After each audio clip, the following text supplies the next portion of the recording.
आम ला देगा ना बेटा? आम ला देगा ना बेटा? आम ला देगा ना बेटा?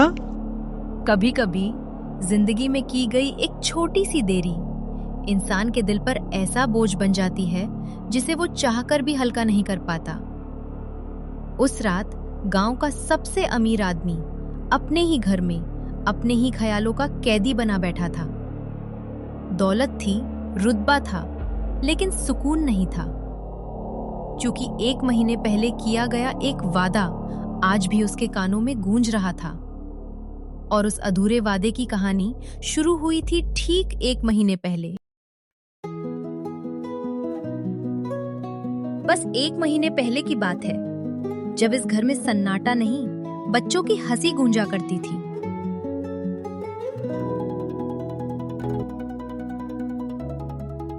राजू, आज फिर तुम होमवर्क भूल गए ना?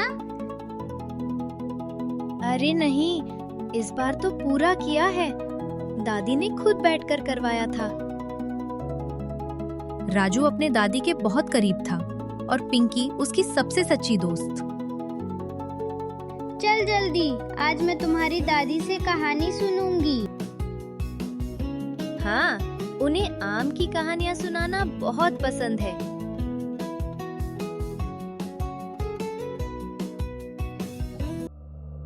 लेकिन उस दिन घर पहुंचते ही दोनों की मुस्कान अचानक गायब हो गई। घर के अंदर का माहौल बाहर की चहल पहल से बिल्कुल अलग था। वहां सन्नाटा था और उस सन्नाटे में घुली हुई थी एक बूढ़ी माँ की धीमी सांसें।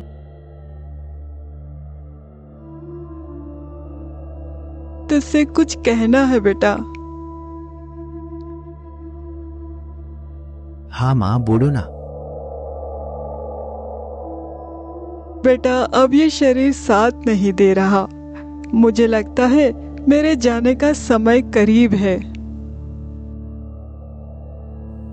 माँ, ऐसी अशुभ बातें क्यों करती हो?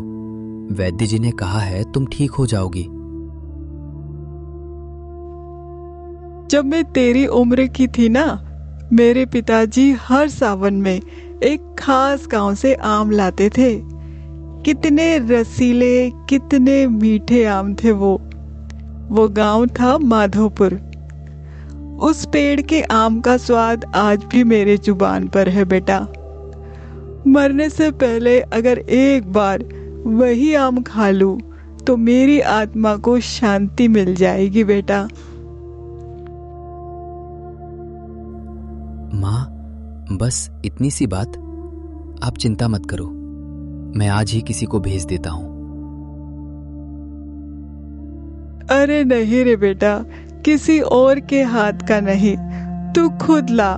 मैं तेरे हाथ से ही खाना चाहती हूँ। माँ, आज मुझे तहसील जाना है, कुछ जरूरी काम है, लेकिन मैं वादा करता हूँ कल सुबह सबसे पहले जाऊंगा और तुम्हारे लिए वही आम लेकर आऊंगा। मुझे तेरे वादे पर पूरा भरोसा है बेटा। दादी, मैं भी चलूंगा पिताजी के साथ। तू बस पढ़ लिख कर अच्छा इंसान बन, वही मेरी सबसे बड़ी खुशी है।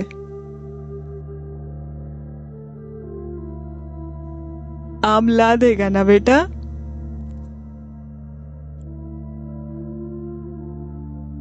हाँ माँ, तुम चिंता मत करो, मैं लाऊंगा।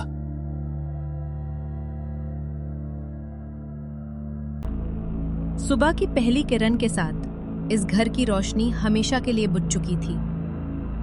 कल तक जिस आंगन में दादी की हंसी गूंजती थी, आज वहीं सन्नाटा पसरा हुआ था। राजू की आंखों में सवाल थे और दिल में एक अधूरा सपना। और एक बेटा जिसने बस 1 दिन की देर की थी, आज उम्र भर का बोझ अपने सीने में लिए खड़ा था। वो बार बार उसी पल को याद कर रहा था जब उसकी माँ ने उससे कहा था, आम ला देगा ना बेटा? और उसने कहा था, कल। लेकिन जिंदगी में कुछ कल कभी आते ही नहीं। उस दिन सिर्फ एक माँ की अंतिम यात्रा नहीं निकली थी, बल्कि एक बेटे की नींद, उसका सुकून और उसका आत्मविश्वास भी उसी आंगन में रह गया था। समय बीतता गया, लोग अपने अपने घर लौट गए, लेकिन उस घर की दीवारों में एक आवाज कैद होकर रह गई। आम ला देगा ना बेटा, आम ला देगा ना बेटा, आम ला देगा ना बेटा।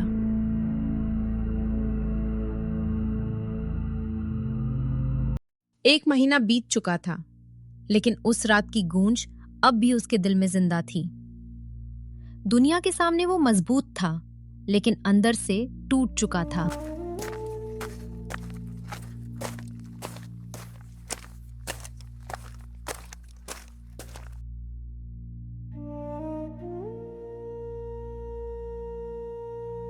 आप अभी तक सोए नहीं? कुछ दिनों से देख रही हूं, माँ जी के जाने के बाद आप बिल्कुल बदल गए हैं। न ठीक से खाते हैं, न सो पाते हैं। आखिर बात क्या है? बात सिर्फ माँ के जाने की नहीं है, बात उस वादे की है जो मैं निभा नहीं पाया। कौन सा वादा? उन्होंने बस एक आम मांगा था, अपने बचपन का स्वाद, और मैं बस एक दिन की देर कर गया। हर रात उनके शब्द मेरे कानों में गूंजते हैं, आम ला देगा ना बेटा। जो होना था वो हो चुका है। आपने जानबूझकर देर नहीं की। लेकिन दिल ये बात मानने को तैयार नहीं है। मैं 1 महीने से ठीक से सो नहीं पाया। मुझे लगता है मैंने अपनी माँ की आखिरी इच्छा अधूरी छोड़ दी। अगर आपके मन को शांति नहीं मिल रही तो क्यों ना किसी पंडित जी से सलाह ले ली जाए। हो सकता है कोई उपाय बता दें। कम से कम आपका मन तो हल्का होगा। ठीक है, बुला लो। अगली सुबह अपने मन की अशांति को शांत करने के लिए जमींदार ने गांव के प्रसिद्ध पंडित को बुलवाया। उसे उम्मीद थी शायद कोई उपाय उसके अपराध बोध को हल्का कर दे। पंडित जी, आपने कष्ट किया, इसके लिए धन्यवाद। जजमान, दुख की घड़ी में बुलाया है तो आना तो मेरा कर्तव्य है। पंडित जी, मेरी माँ की अंतिम इच्छा अधूरी रह गई। उन्होंने मरने से पहले एक खास गांव के आम खाने की इच्छा जताई थी, और मैं उन्हें वो आम नहीं ला पाया। माँ जी के जाने के बाद से ये ठीक से सो नहीं पा रहे। हर रात इन्हें उनकी आवाज सुनाई देती है, आम ला देगा ना बेटा। पंडित बाहर से गंभीर था, लेकिन अंदर ही अंदर उसके मन में एक और ही गणना चल रही थी। जजमान, ये बहुत गंभीर बात है। अगर कोई व्यक्ति अपनी अधूरी इच्छा लेकर इस संसार से जाता है तो उसकी आत्मा को शांति नहीं मिलती, उसे भटकना पड़ता है। हे भगवान, तो माँ जी? संभव है वो कष्ट में हो। तो पंडित जी, उपाय क्या है?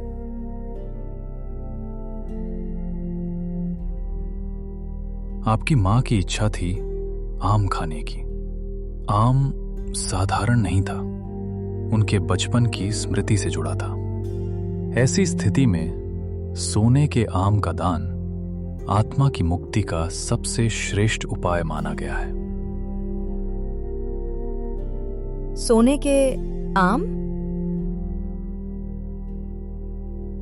जी, कम से कम 51 सोने के आम और एक विशेष पूजा किसी योग्य ब्राह्मण को दान, तभी उनकी आत्मा को पूर्ण शांति मिलेगी। अगर इससे मेरी माँ को शांति मिलेगी तो मैं तैयार हूं। पंडित जी, आप ही ये पूजा करवा दीजिए। जजमान, मैं तो सेवक हूं। आपकी इच्छा है तो मैं ही विधि विधान से सब करवा दूंगा। जमींदार को लगा कि अब उसकी माँ को शांति मिल जाएगी, लेकिन उसे क्या पता था कि असली खेल अब शुरू हुआ है।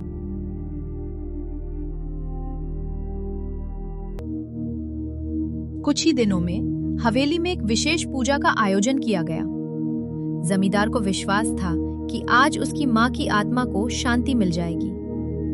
21 सोने के आम विशेष रूप से बनवाए गए थे। मंत्रों की गूंज पूरे आंगन में फैल रही थी। हर आहुति के साथ जमींदार अपने अपराध बोध को अग्नि में समर्पित कर रहा था। उसकी आंखों में पछतावा था, लेकिन दिल में उम्मीद भी।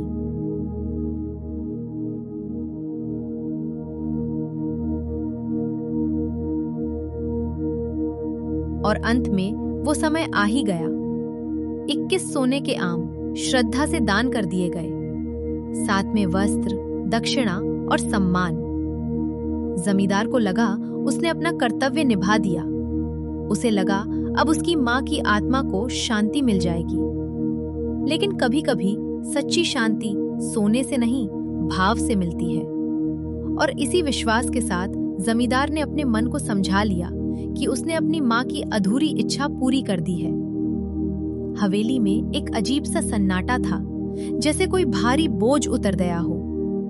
लेकिन सबके बीच एक चेहरा ऐसा भी था जिसे ये शांति कुछ अधूरी सी लग रही थी। पिंकी चुपचाप सब देख रही थी। सोने के आम, पंडित की आंखों की चमक और जमींदार के चेहरे की बेबसी। क्या सच में आत्मा की शांति सोने के आमों से मिलती है?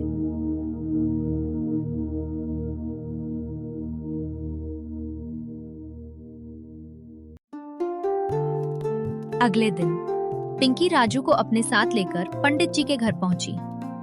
दोनों चुपचाप रास्ते भर चलते रहे।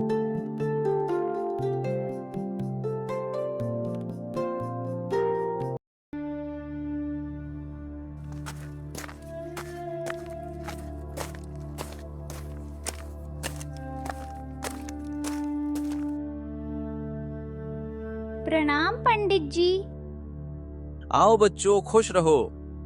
कहो, आज कैसे आना हुआ? पंडित जी, मेरी दादी जी को गुजरे हुए 3 साल हो गए, लेकिन कल रात वो पिताजी के सपने में आई। उन्होंने कहा उनकी एक इच्छा अधूरी रह गई थी। पिताजी बहुत परेशान हैं। हाँ पंडित जी, जैसे आपने मेरे घर पर दादी की आत्मा की शांति के लिए पूजा करवाई थी, वैसे ही पिंकी के घर पर भी पूजा कर दीजिए। हाँ पंडित जी, पिताजी चाहते हैं कि सब विधि विधान से हो। पंडित बाहर से शांत बैठा था, लेकिन उसके मन में एक अलग ही प्रेरणा चल रही थी। उसे लगा एक और अच्छा दान उसका इंतजार कर रहा है। अगर आत्मा की इच्छा अधूरी रह जाए तो शांति पाना कठिन होता है। ठीक है बच्चों, मैं कल ही आ जाऊंगा। चिंता मत करो, पूरी विधि विधान से पूजा कर दी जाएगी। धन्यवाद पंडित जी, हम आपका इंतजार करेंगे। जी पंडित जी, कल मिलते हैं। बच्चे बाहर निकल गए और पंडित आने वाले दान की कल्पना में खो गया।